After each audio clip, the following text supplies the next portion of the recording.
There are places in the mountains where the sound doesn't travel the way it should. The hills are close together there, steep enough to keep secrets, old enough to remember things people don't.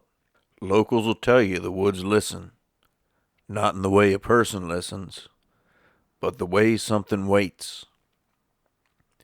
In these parts, children are taught early not to call out after dark, not to whistle, not to shout a name into the trees just to hear it echo back. Because sometimes something answers. There's a stretch of land deep in the mountains where a narrow trail cuts between two ridges.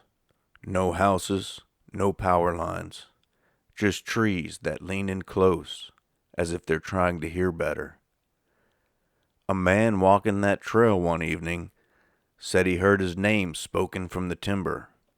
Not shouted, not whispered. Said it was said the way a person would say it if they were standing just behind him. He turned. There was no one there. He laughed it off. People do that when the woods make them nervous. They make noise to remind themselves they're still alone. So he called out again. This time the voice came back, faster, closer. Same tone, same pitch, but not quite right. Like someone repeating the sound without understanding what it meant. He stopped walking then, stood still, and waited. The mountains went quiet. No insects, no wind, no birds settling in for the night. Just the sound of his own breathing, and the feeling that whatever had answered him before was now deciding whether to speak again. He didn't run. People who live in the mountains will tell you that's the worst thing you can do. Running tells the woods you're prey.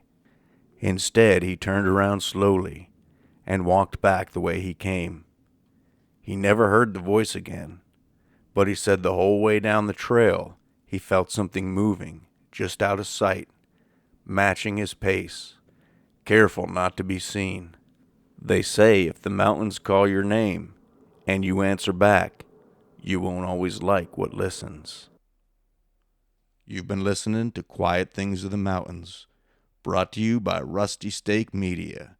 Join us again next week for another tale from the Appalachian Hills.